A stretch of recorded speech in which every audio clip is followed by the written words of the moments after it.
aka Clarence Hampton III. The section coaches and pros, the X's and O's. This is the best what we do, what we know. So let's go.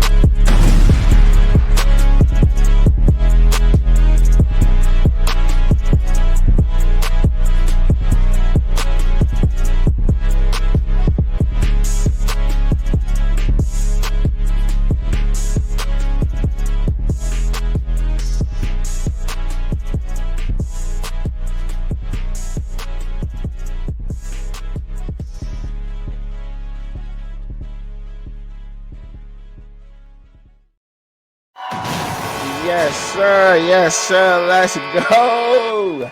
Let's go. ACC quick look, man. We going on to the ACC right now. So let's go. Strap up your boots, man. And y'all rocking out with me. Make sure that you hit like, share, and subscribe, man, because your boy be working, man. I'm about to get up into all 17 teams in the ACC. Right now, we're starting off with Boston College, man. Boston College had some extremely decent performances last year, I thought. Boston College, as we know, under head coach Bill O'Brien right now, and they went 7-5 last year. They went 4-4 in the ACC. Now that's all right for Boston College and the kind of talent they get. Now that area, really not known for too much of football, but that school is prestigious, big campus, big facilities, nice facilities over there, and everything else. So with Boston College, so let's just keep it a bucket with Boston College, right? And by the way, so Boston College, right, starting off with the offense and everything, as y'all know, like they got so there's multiple schemes that they run over there on that offense, more of a pro style offense. And they've lost some people to the NFL draft, as you should know, you know what I'm saying? Now, Kyle Robichek, I believe Robichaux is how you pronounce his last name, right? Robichaux. And he's moved on, but he's probably going to be like a 7th round draft pick, if not a free agent type of deal. You know what I'm saying? Trayshawn Ward, the quarterback, he was a grad transfer last year. He didn't even start see the field, but he was a senior, so he got to move on. He'll probably get invited to somebody's camp. Now, somebody that may get drafted in the later rounds in the draft might be a steal is Ozzy Trapillo. And he's a right tackle. He's an offensive tackle. And I don't know what side that he'll probably fit in the NFL. But however, you know what I mean? Nonetheless, he's the guy who has moved on. And then they lost a couple of offensive linemen, but they also gained some transfers. So the right side of the offensive line and then at the center. But however, they got guys who's been on this roster. See, Bill O'Brien has retained, and I'm noticing that a lot of guys are retaining talent this year. I guess these a lot of these kids are not kids, excuse me, a lot of these young men are noticing that the transfer portal just isn't the way to go. You know what I mean? Like it just ain't, and just staying where I'm at until I can transfer up, or you know what I mean, and really not transfer down. You know, some of these younger players make the mistake. I get it if you're older, but at some point in time, you're going to get your shine. You know what I mean? You're going to develop into the player that they desire you to be, that the head coach or your coaches desire you to be at some point. But let me get up into Boston College.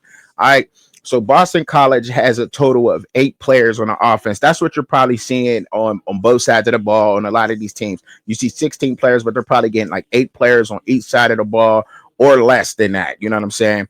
But so the offensive transfers for Boston College come from center and right guard. So their center they got in was a redshirt transfer senior, Tommy Matheson.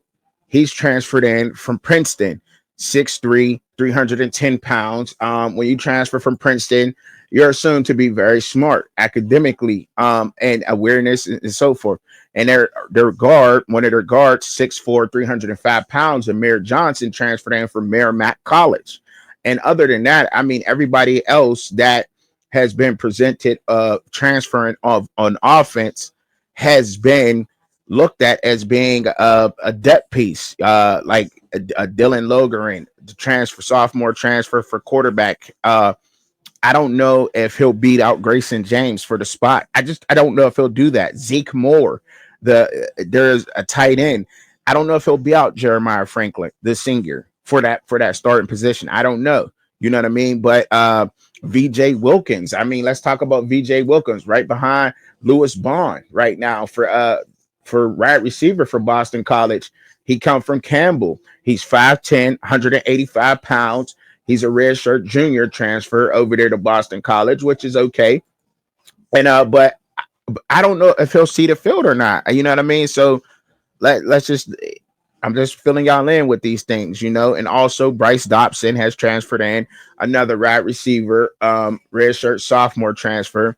He transferred in from Kennesaw State, 6'2", 185 pounds. I don't know if he'll see the field, but I want to I noticed in the other last looks that I have, you know what I mean? I ain't fill y'all all the way in on that, but just to give y'all a quick outlook on what may happen or what may not happen during this season with the offenses and defense. But that's pretty much the offense for Boston College. Now, when when you go over to the defense side of the ball, as you know, their edge rusher, I cannot pronounce his name for nothing. Izaru Zekaru. I can't pronounce it. I know the first name Donovan, and I hate saying that because it just sounds so ignorant. Right? But anyway, Kari Johnson, their nickelback, has moved on. They lost Cam Arnold, a middle linebacker. They lost Joe Martina, another linebacker. They lost Donovan Ezerukabu, the edge rusher from Boston College that put up fantastic numbers. I think he had like 14 sacks last year, something like that. Don't quote me on that the exact number, but I mean, he played fantastically last year. Matter of fact, he had 16 and a half sacks and 37 solo tackles as a defensive end. So yeah, he was balling out. And that's the right number, but he balled out nonetheless, right? And they lost some of their defensive linemen, but the thing is, and this is what I want to tell you, they got 3 transfers in for Boston College on defense, just 3, and then they have all of their returning defense coming back. You know what I mean? They got a lot of these guys coming back. You know what I mean? The talent that has been retained, but these depth charts and these players are scheduled. It's scheduled to change, and see that, and that's the thing, because of this transfer portal. The transfer portal, spring transfer portal, will open up, and some guys will leave. Right? Not a lot of these guys will stay put and and receive the development that they so desire or that they need. Period. You know what I mean? And that's the problem. But for the most part, there's just all depth pieces that has transferred in. Besides, and look, granted, when you're a defensive end hybrid and you transferred in, I can't even Ani Waswi is his name, 6'5", 255 pounds, came from Valspro. I can't even pronounce the name of the college. Excuse me if I'm wrong with that, but that's where he came from.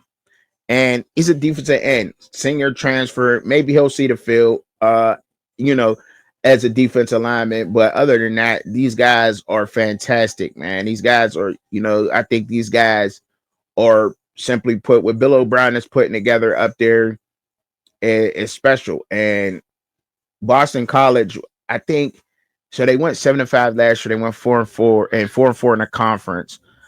Depending on let's see what this schedule looks like for Boston College, right? Let's get this schedule pulled up for Boston College and see what it's popping, right? Because once you get this schedule, okay, so we got the schedule for Boston College. They start off with the Fordham Rams, and that's at home, August 30th. September 6th at Michigan State Spartans.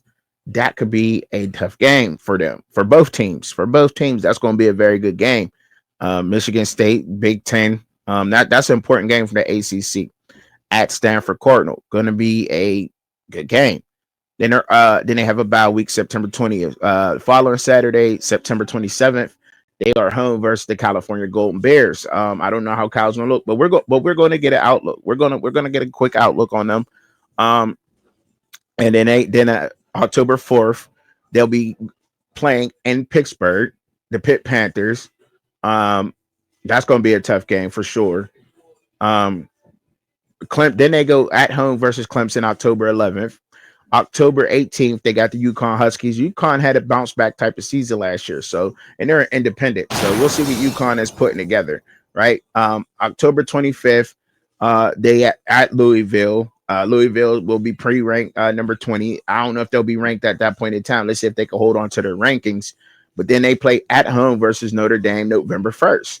They start off November playing at Notre Dame, which is going to be at home versus Notre Dame. Excuse me, they're at home versus Notre Dame November the beginning of November, November 1st. November 8th, they're playing SMU at home. They got a home stretch in November. All of November, they're at home. And then they got the Georgia Yellow Jackets at home. And that can help them a lot. The only team that they play in November that it probably won't help against is maybe is Notre Dame. Syracuse plays indoors. So they're off September 22nd, September 29th to finish off the season. They're at Syracuse in the Dome. But other than that, I mean, SMU got to come up there to the cold weather. Georgia Tech, I mean, hey, you know what I'm saying? We'll see how they finish out the schedule. Y'all let me know what y'all think down at the bottom in the comments, or what you think that Boston College's schedule is going to wind up being, man. I don't know what it's going to be like. It could be tough. It could not be.